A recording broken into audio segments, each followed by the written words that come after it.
nos for pedido para fecharmos os olhos e descrevermos a Índia, estou certa de que quase todos conseguimos fazê-lo.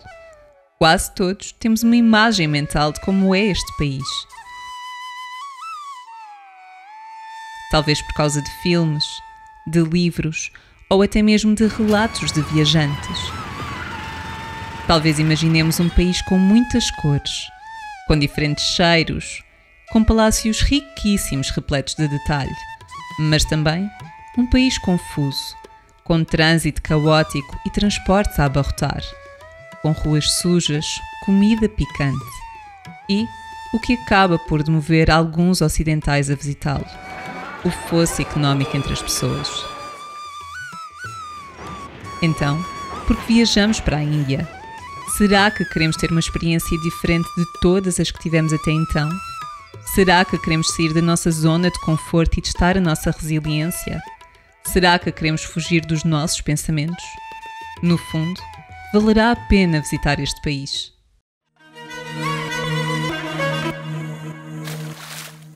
A Índia é um país muito grande, tão grande que se encontra no top 10 dos maiores países do mundo. Por isso, não me parece justo resumi-lo àquilo que vimos em 2 semanas e meia. A Índia é muito mais do que aquilo que vimos. Existe uma Índia selvagem e uma Índia montanhosa que não chegamos a conhecer. Uma Índia espiritual com retiros de yoga ou até mesmo de silêncio para que possamos refletir e conectar-nos connosco mesmos. Tal como a maior parte de nós, eu também tinha as minhas ideias e expectativas sobre este país. Há uns anos, quando a minha avó adoeceu, mencionei que precisava de ir um mês para a Índia. No meu imaginário, era como se este país tivesse a capacidade de nos afastar dos nossos próprios pensamentos, da nossa realidade. E uma viagem seria suficiente para me desfocar. Era como se a Índia tivesse algum tipo de poder ou magia. Os anos foram passando e talvez a minha forma de pensar se tenha alterado.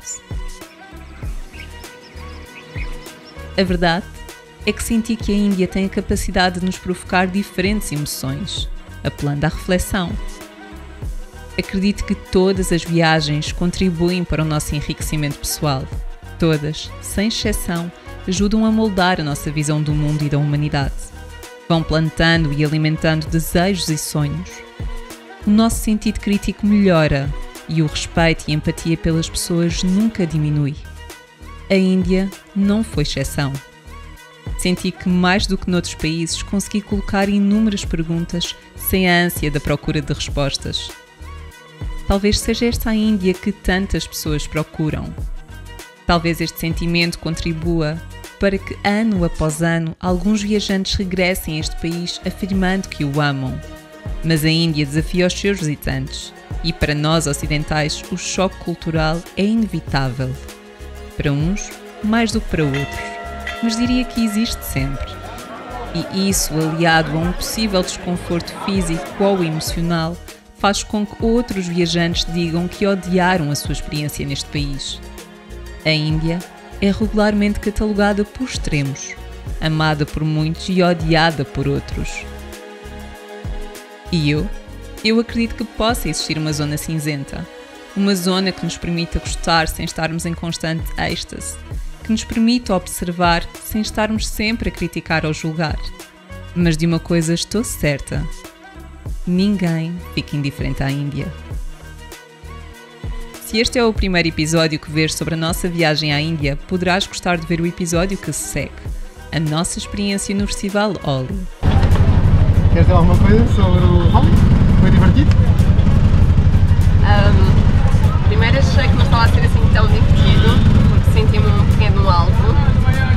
Depois a seguir entusiasmei-me bastante porque me chamaram para dançar e a seguir...